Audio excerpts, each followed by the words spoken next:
જિંદગી અને એની મસ્ત મજાની વાતો. મોટા ભાઈ અને ભાભી ધીરે ધીરે મસ્ત મજાના તૈયાર થઈને એક નંબરમાંથી ચાલતા ચાલતા સોસાયટી તરફ આવતા હોય. પિનાકી સોસાયટીના પ્રવેશ દ્વારમાં પ્રવેશે અને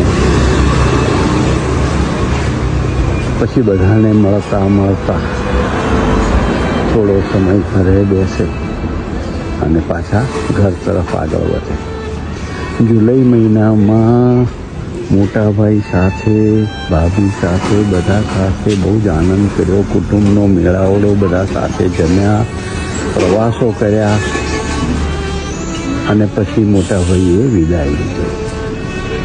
વિદાય લીધી એ પહેલાં બધાને સાથે જમવા માટે આમંત્રણ આપવું છે. સહકર્મચારીઓ, મિત્રો, કુટુંબીજનો, સગાવાલા અને સોસાયટીના બધા સભ્યો સાથે જમે તેવી તેમની ઈચ્છા હતી કે હવે જ્યારે ફરી પાછો તું આવે ત્યારે આપણે એક સરસ આયોજન કરીશું.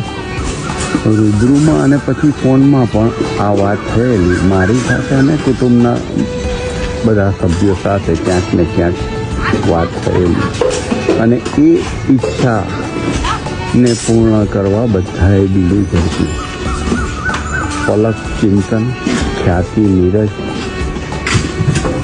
એક ઉત્સાહથી બધાને આમંત્રણ આપવા માટે બેસી ગયા. અમે પણ તેની સાથે જોડાયા. સુરભીએ સગાવાલાઓનું લિસ્ટ બનાવવામાં પૂરતી મદદ કરી.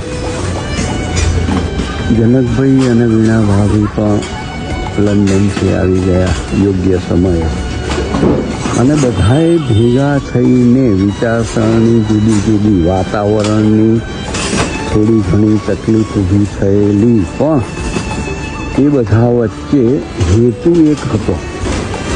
બધાનો હેતુ એક હતો કે બધાએ એક મેળાવડામાં ભેગા થઈને સાથે જમવું છે, આનંદ કરવો છે અને પપ્પાની, મોટાભાઈની, સુધાકરભાઈની જે ઈચ્છા છે તેને પૂર્ણ કરવી છે. જેને જેને આમંત્રણ આપ્યું તે બધાએ ઉત્સાહ બતાવ્યો કે અમે અચૂક આવીશું અને આ રીતે આજે પૂર્ણ થઈ રહેલી ઈચ્છા. બધા જ પ્રયત્નો, બધાની લાગણી અને આજે નક્કી થયું બધા સાથે જમીશું. વાહ પ્રભુ વાહ!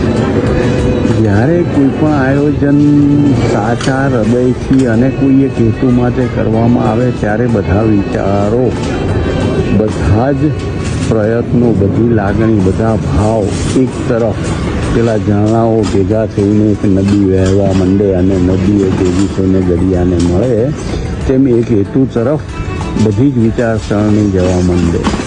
એમાં અમારા રીટાબેન, ઈલાબેન, દિલીપભાઈ, જયેન્દ્રભાઈ બરાબર સાથ સહકાર આપ્યો. ઘરના વડીલો અરવિંદભાઈ, દક્ષાબેન, નાનીબેન જ્યારે પણ હાંકોટો મારીએ તરત હાજર થઈ જાય. એમને પોતાના જીવનમાંથી ક્યાંક સમય કાઢીને પણ અચૂક હાજરી આપે, આવીને અમને સલાહ સૂચન પણ આપે. બધા જનો સાથ સહકાર અને આ અદ્ભુત આયોજન થયું. સર્વેનો આભાર, સર્વેને વંદન. અને જ્યારે આટલું સરસ આયોજન થતું હોય ને, કૌટુંબિક અને આટલા આનંદ ઉત્સાહથી થતું હોય ને, ત્યારે જાણે ગુરુ કૃપા વરસતી હોય ને તેવું લાગે.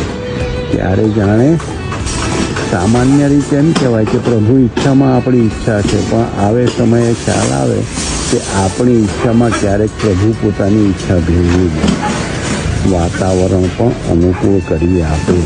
આગલા દિવસે ધોધમાર વરસાદ અને આજે સાંજથી પણ વરસાદની પ્રસંગ દરમિયાન પ્રભુએ સાચવી લીધું.